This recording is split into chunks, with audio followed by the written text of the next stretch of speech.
Welcome, everybody, back to the Downline podcast. My name is Jamie Trussell, love serving Downline Ministries, and as lead pastor at Redeemer Dripping Springs in the Austin area. Thrilled again to be joined by one of my good buddies, Jason Cook. Jason, thanks for being back with us. Hey man, your family, bro, and Downline's family. So it's an honor to be back with you. Hey, I need to introduce you as former board member Oh of man, Downline. well that was a couple years ago, but yeah, man, got to serve on the board. Man, it was always such a joy to hear. People get wrapped up in numbers. To me, it wasn't about numbers. It was about life change, Mm. not just in the U.S. but in Africa, downline across the U.S.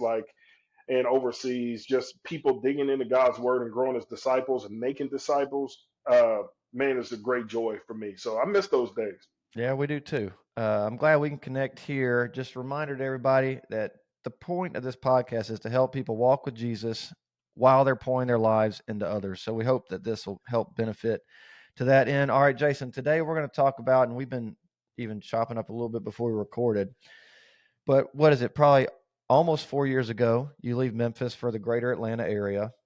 7 months ago, we left Memphis for the greater Austin area.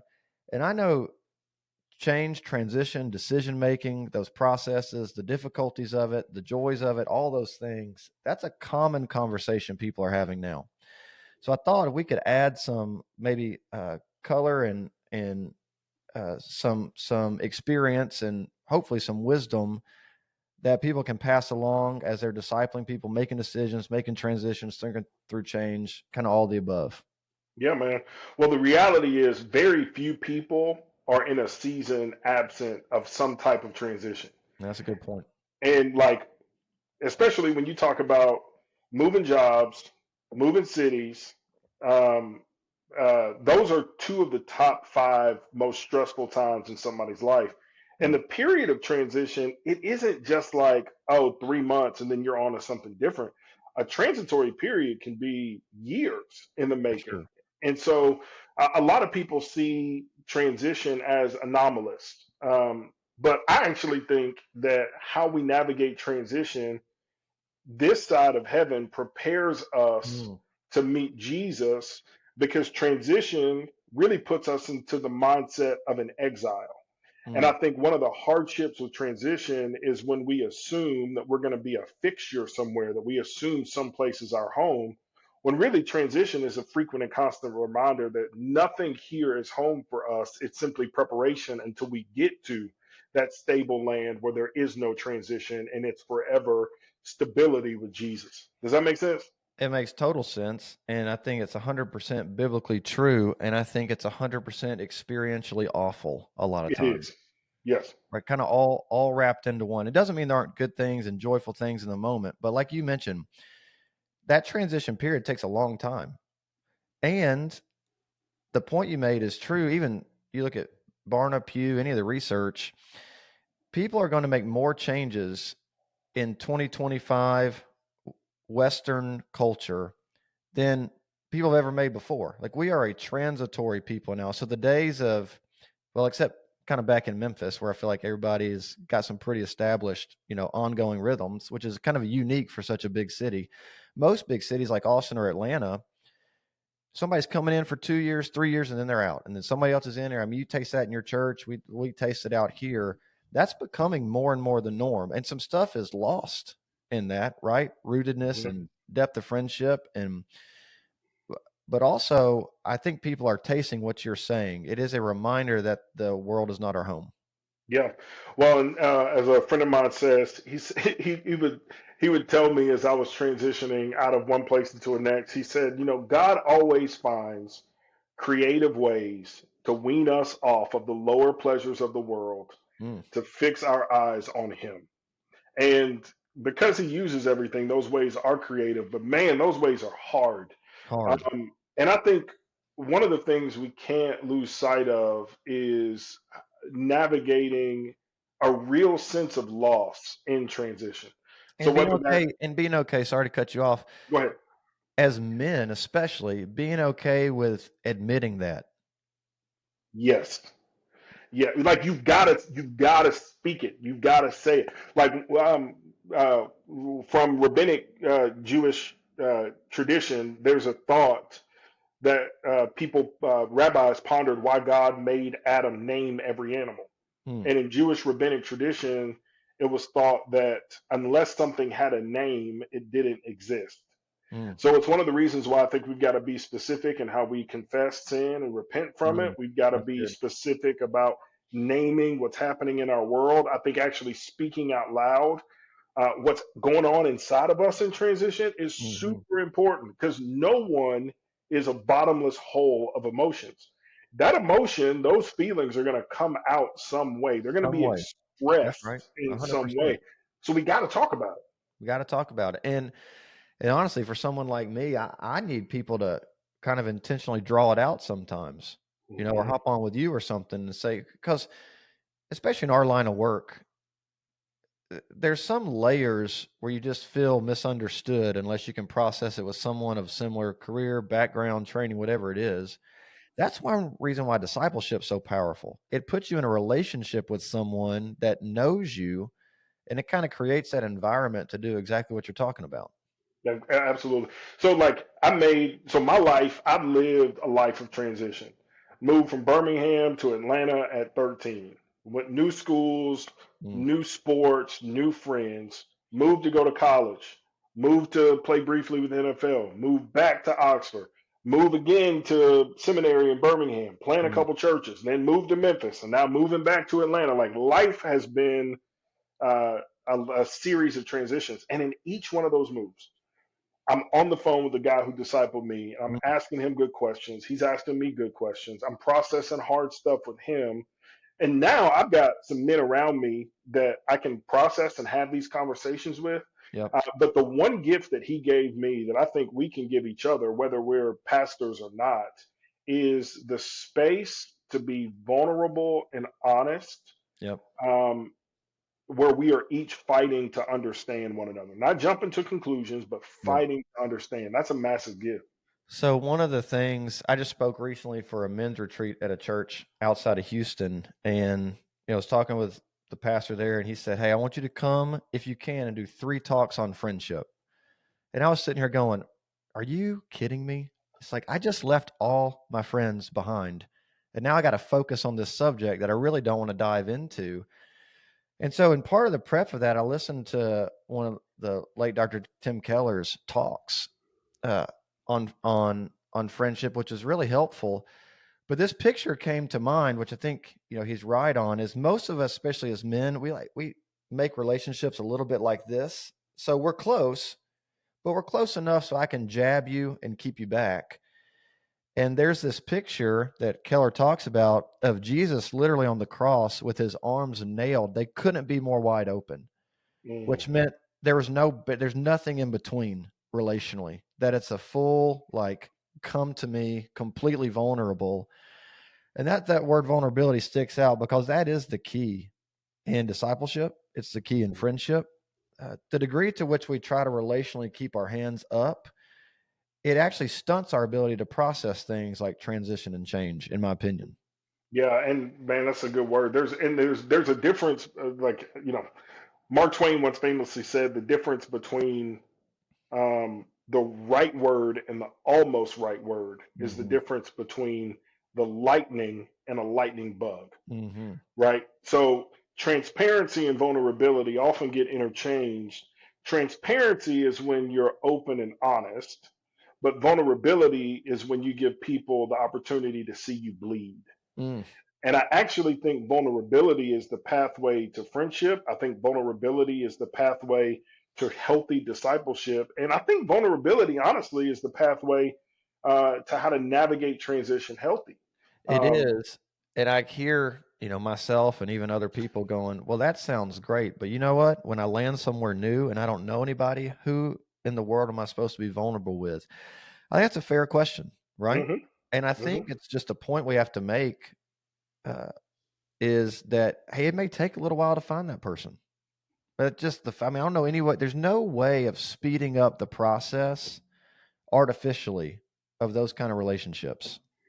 No, and that's why you might have to pay somebody to fill that gap until you actually have friends. You might have to Yeah. pay a counselor, or Good you point. might have to tap into some old resources while you're getting established. So, like myself, when we moved here almost 4 years ago, for the first 2 years, my counselor that I had in Memphis, I'm talking to her every week for 2 years because I don't know who I can trust. No, I don't, I, absolutely. I don't know who I can trust. I don't know who I can talk to. I don't feel safe to bleed, Mm, right? But I feel safe with my counselor to do that.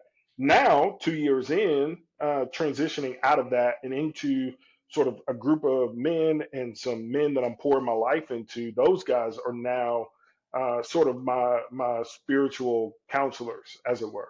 yeah. Yeah. I think too, so right, you make the move, you make a change. Anytime we make a change, something is lost or something dies, right? Figuratively, realistically. Uh, but things are gained. And I think the hard part in transition is we see the death of what was quicker and clearer than kind of the what is to come. And Hmm. that's where really being grounded and rooted and believing that God really is doing something. It's kind of that old saying, when you can't see his hands, you got to trust his heart. And I Hmm. find that so prevalent when you make a big move. Hmm. Yes. So as you were talking, I was like, oh, that's John 12. Unless a grain of wheat falls to the ground and dies. So unless a seed falls and dies, it can't have life. My counselor, as I'm sort of lamenting where I am spiritually and emotionally, she says to me, she says, Jason, you'll never truly appreciate what you've had until you mourn what you've lost. Hmm.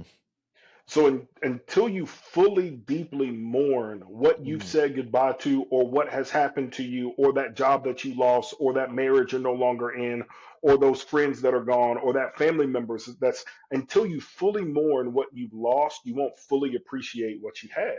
Mm. But once you begin to fully appreciate what you had, then and only then can you begin to hope again Mm. in what could be in the future.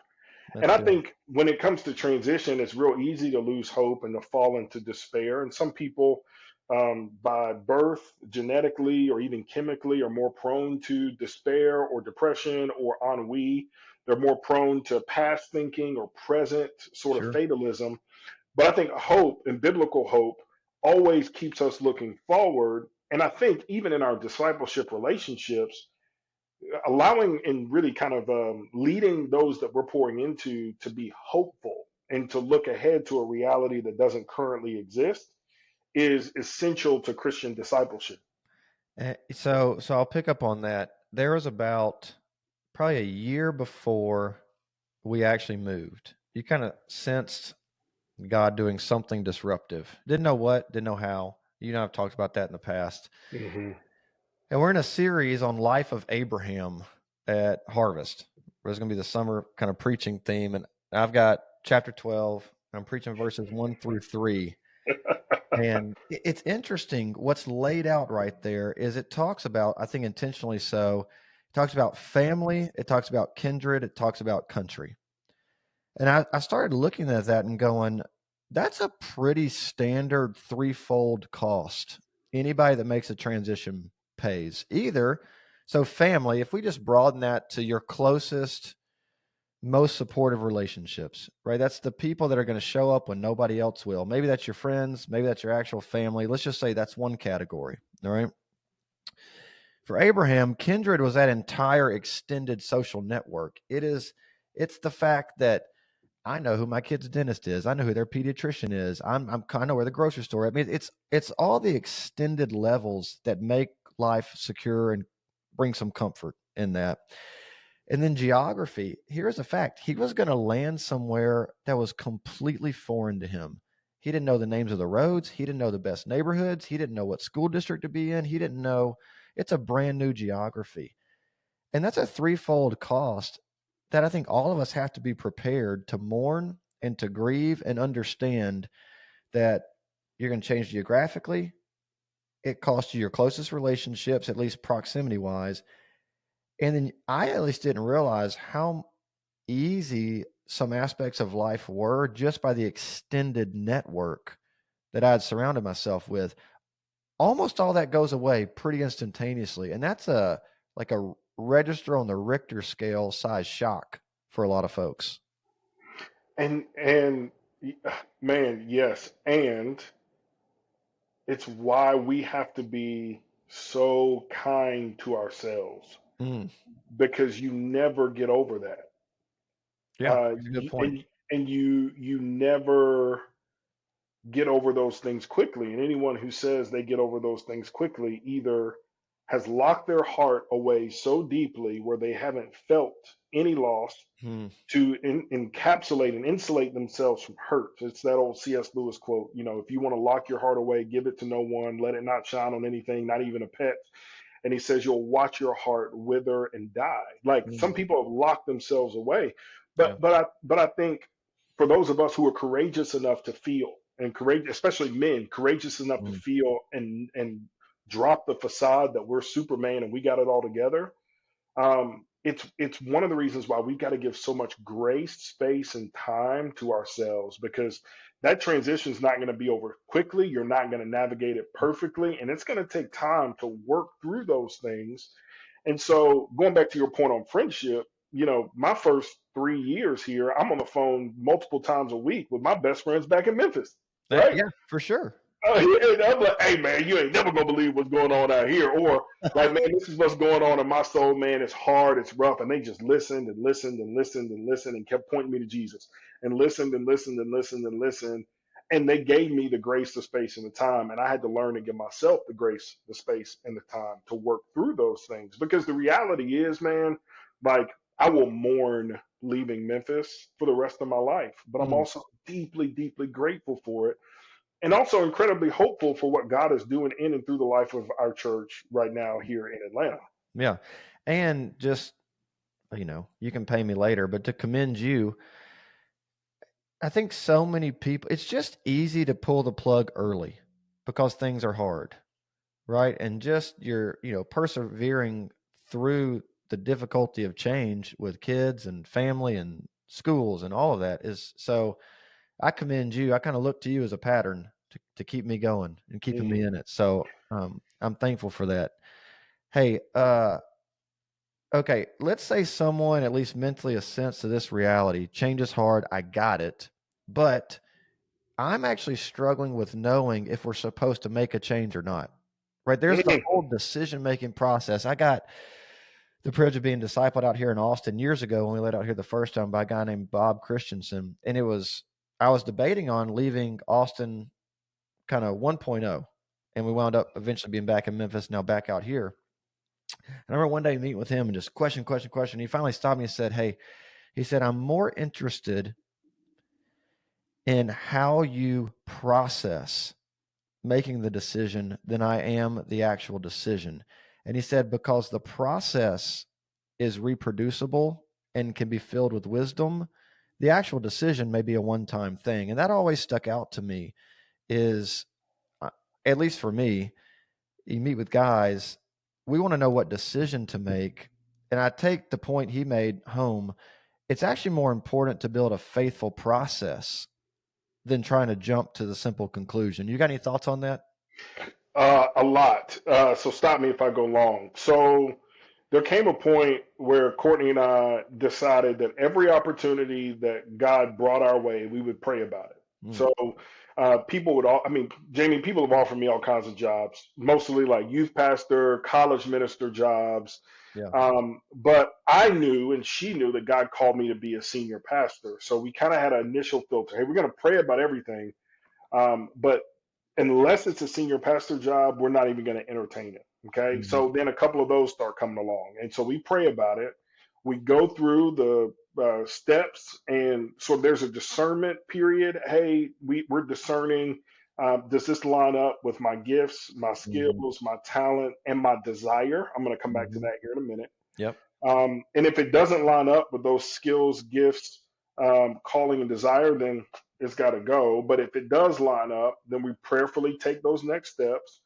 But there's always a point that comes down to, I come back to Augustine's wisdom when he says, love God and do as you please. Mm, What the Bible would say is delight yourself in the Lord and he will give you the desires of your heart. It's not a bad thing to ask, what do you want to do? Like, what yeah, do you hold on. want? Press Go ahead. pause. It's not a bad thing. Either explicitly or implicitly, we've had it reinforced to us as Christians that it is a bad thing because it feels selfish, Yes. right? Yes. It's kind of Correct. this is a shift of a paradigm that most of us either implicitly or explicitly were taught. 1,000%. But here's the caveat: it's selfish if your heart and will isn't aligned with the heart and will of God. Hmm, It's selfish if you're asking, what do I want to do, separate from what is God's will, generally speaking, sure. in and amongst the earth and the world, but what's his specific calling on my life? What's he called me to vocationally Right. to image him in the world? But it's not selfish to love God with all of your heart, soul, mind, and strength. And then with a will and a heart that's aligned with God, then say, what do I want? Mm, Because that thing that you want, if your will and heart is lined up in sync with God, is going to be typically what God wants of you in that season. yeah. And so I think asking that question is not a bad, it's not unchristian. It is not a lack of Christian maturity. It actually is a pretty bold declaration that I prayed about this thing. I'm walking closely with Jesus. This lines up with his will for the world and his calling on my life. So I'm going to take that next step. And so if that's what you want to do, then baby, you run through that door and don't ever look back. Yeah. If it's not what you do, then you turn around and stop. But here's the last thing I'll say. I had a friend of mine tell me this one time, and it served me well. He said, I believe that God says no a lot louder than he says yes. I've never heard that. That's good. So I think there are things and times and spaces where the Spirit of God will give us such a heavy discernment about something that that no is really, really loud. Hmm. But most commonly, God kind of whispers that yes or leaves the door open for us to make wise decisions, while always trusting that Romans 8:28 is always true, that all things work together for the good of those who love him. And so from a process standpoint, that's what I would say. That's what served us well, but also that process likely will change for everyone. It may be different for everyone. Well, but thanks for sharing that. I love so much about what you said. And I think, too, to jump off exactly where you're at, first of all, there's far more freedom in God's will than we ever dreamed or imagined. And, Reformed guys like us, a lot of our, really kind of prickly Reformed friends, it's hard to even talk about that because it almost, their Reformed theology almost turns into determinism. And I'm like, all right, we got a different podcast for a different day. Yes, yes. But that idea, I was talking to a guy years ago, and when you said desire, it reminded me about this. I wrote this down while you were talking. This kind of threefold combo of desire, opportunity, and affirmation. And I was going to run everything through that. Now, here's a caveat. If you're Moses in Midian and a bush catches on fire and starts talking to you, this process goes out the window. Yeah, do what the bush tell you to do. Yeah, yeah, yeah. Let's just, for argument's sake, say that doesn't happen. Right. Desire, do I even want to do it? Is there an opportunity to do it? And do the trusted voices in my life affirm this seems like a good fit for you and your family? That's good, And man. if desire, opportunity, and affirmation all come together, it's worth looking at. Hmm. One other thing is you mentioned God's will. This is probably what, I don't know, top 3 question you get asked in ministry. I just like, what's God's will for my life? What's God's will for my life? I find it so freeing. And this actually doesn't help a lot of people. I think it should. God's will for your life is not as specific as the question you're asking. Hmm. That Hmm. when the That's Bible actually good. talks about God's will, he wills that you repent and trust in his son.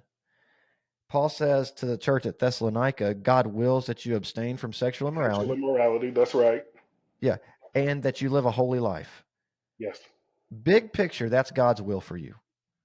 Know him, enjoy him, abstain from sin, and pursue holiness. Hmm. The freedom that comes in that is you can do that anywhere, in any job, in any place. So Yeah, that yeah, bro. Like I'm over here like yesing and amening everything that you're saying, and I'm gonna name drop here. because I want to go back to the first thing. So I had a particular opportunity come up, and I called a. Well, I'm not going to name drop. I'm not going to say his name. I will say I called a very well-known um, leader and founder of a very large evangelical, ecumenical um, content creation company. Okay, and I call him and I'm talking to him about him, and he asked me. He says, well, what do you want to do? And I say, Mm. I don't really know. I know this is in the ballpark. He says, what has God called you to do? And I said, well, God has called me to be a senior pastor. And he says, well, the only way to learn how to do that thing is by actually sitting in the chair and doing it. You Mhm. won't know whether or not you're actually good at it or if God has truly called you to it unless you get in it. And there's like this second call that comes along with it. So in everything of what you're saying, man, like the affirmation of others who can see you more clearly and are willing to tell you the truth, the opportunity to do that thing and the desire to do it, bro. Like I will say this: like God has made all of us in His image, Mm. and He's called each of us to image Him in those general ways. Sure. But then the specific call on our life is the way that God is calling us to image Him in the world through our work. Mm. So if you think about Adam, after he creates Adam, he sets him in a garden and he sends him to work. Work is one of the first things we see in the creation narrative. That's So right. it tells us that work is going to be one of the ways that God primarily calls us to image him. So if it's decision making about work, then it's how is God calling me to image him using who he's made me to be in the world? If it's decision making about a relationship, then desire, opportunity, and affirmation. That's going to be in there. And if your friends tell you like that dude is no good, like you should Mhm. probably listen to your friends, right? Yeah. Um, so I mean that framework to me in terms of process, Jamie, I think is very helpful for a wide range of things. And to a certain extent, like I wish somebody would have told me that when I was 21 years old. Oh, sure. Sure. But that's, I mean, honestly, it's one of the gifts we give to other people is as we learn, we pass it on. That's where, look, quick aside, I got one more thing I wanted to say that I learned from our mutual good friend, Cole Huffman, uh, Mm, love is, that dude. is that i- if discipleship is broken or non-existent, there's very little opportunity to do exactly what you said. Actually have guys that 20 years from now don't say, I wish somebody would have told me that at 21 because somebody told them. Yes, And that's what yes, we want that. We're kind of in the game at some level to see that happen. yes. And what a gift it is to have a culture and a church and people to do that for. But maybe the unspoken thing in all of this, Jamie, is proximity to other believers and the mess that comes with it, Mm, which also in the conversational transition is part of it. yep. The great church reshuffling and the great dechurching, as others have talked about the last couple of years, has made that more challenging for some people. But I think maybe the implicit sort of the presupposition in all of this is that, man, you don't get any of this without meaningful, vibrant connection to a local church, planting and rooting yourself there, growing and working through the hard, and allowing others um, to, as we say at fellowship, to sit in the shade from the Mm, trees that you planted. that's good Um, imagery. and what Cole is doing, Cole is like, hey man, I planted all these trees of the mistakes that I've made. Come sit in the shade while I tell you about them, so you can be protected from the harsh consequences of the things that I myself didn't do. Yeah, What a gift that is, it bro. is. It is. And we got to want it. Sometimes people say, I don't know where to start. But if you're younger, right, I would say you could, if you just go up to an older guy that's got a good reputation in your church and say, can you please help me not be an idiot? We'll give y'all a common ground to start from. Yes, Right, as silly as that question sounds, it's like, older men, older women, I think there's joy that comes in helping younger men and women walk a different road. yes. And I think the only twist I'd put on that is for older men and women to be vulnerable, as we were Mm, talking about earlier, to mm, actually talk yeah, about the ways that they have failed and made mistakes, and not just their successes. So you don't enter a discipleship relationship that's good. saying like, "Hey, I got all the answers. I've done all this perfectly. Hey, young buck, come let me tell you all the ways you're wrong, and come get like me." we're not leading people to become tiny versions of us. We're leading them to become tiny versions of Jesus. Yep. So I think in many ways, one of the greatest gifts you can give a younger man or woman, it is in the correctives. Here's what I see. Change this in your life. But it's also, here are the mistakes that I've made. Here's where I was an idiot and somebody else came alongside of me, spoke truth into my life, and I was conformed into the image of Jesus in doing and feeling and being. So yeah, man, 1,000%. That's a great word. Okay. I'll kind of get us out of here on this. So I mentioned Cole earlier. Mm. He gave me, so a lot of times my buddies, they're thinking they're in the marketplace or whatever, not even believers. And anytime they're going to process a decision, it's pros and cons, right? You draw the pros and cons list. I've never done that, almost solely because of something Cole Huffman said to me 15 years ago, was that he always processed things through a grid of problems and possibilities, not pros and cons. And I can look Mm. at something and say, okay, everything comes with a set of problems and a set of possibilities. And generally speaking, we want to be more intrigued by the possibilities because that'll help us navigate the problems. If we're not intrigued enough by the possibilities, then the problems that come will be overwhelming, right? Be Hmm. almost too much to bear.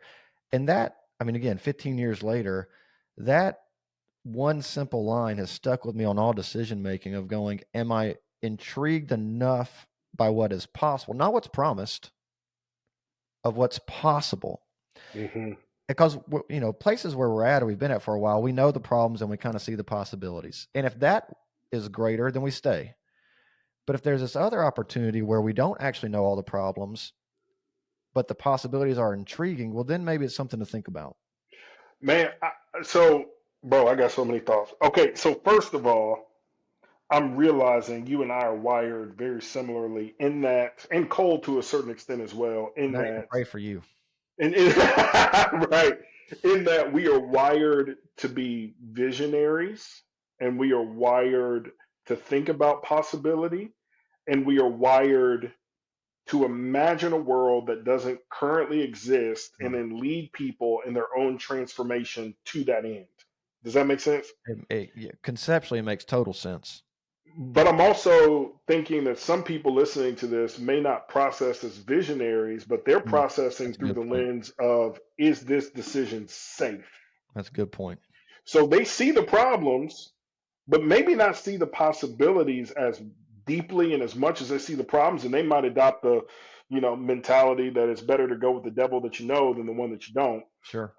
And so part of what I want to tie this into our conversation. Part of what I'm thinking about is, um, how do guys like you and I avoid sort of the pie in the sky mentality that a new place, a new job, a new role is going to be the silver bullet to fix and solve all the problems that were currently existing without taking into account the bevy of problems you're going to walk into and create Yep. yourself in a new place, right? Absolutely.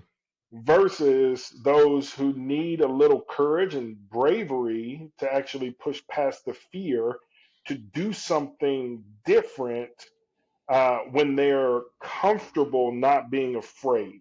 One Mm. of the perhaps I don't want to you know what, I do want to say this: the greatest enemy to spiritual growth amongst the people that I serve is comfort. Mm. It's the greatest enemy. Yeah. Lou Holtz once famously said the greatest enemy to the success of all of his football teams was comfort. And if we are unwilling to be uncomfortable, then we are unwilling to grow. Mm. And I think if we are unwilling to step out of our comfort zone and actually trust that God has got us and that there's more of Him to know, then we will stay in the same place doing the same thing for 30 years with the same company. There's nothing wrong with that.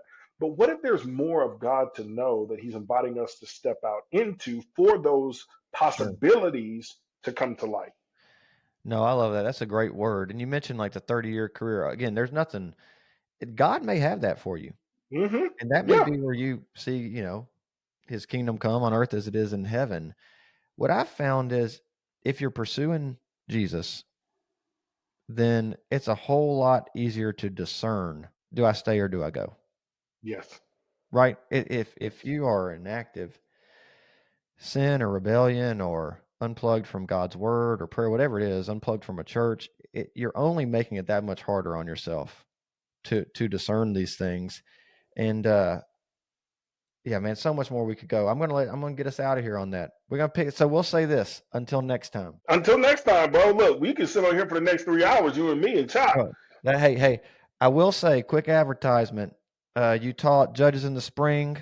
I mean, Judges in Yes. the fall. You'll be second Tim in the spring Yes. back at Downline. So look, if you are listening and have not been through the Downline Institute, which is a lot of you, this is a taste of kind of the type of teaching that we get to bless God's people with. Jason, thanks for jumping on, man. It's my joy, Jamie. Appreciate you, man.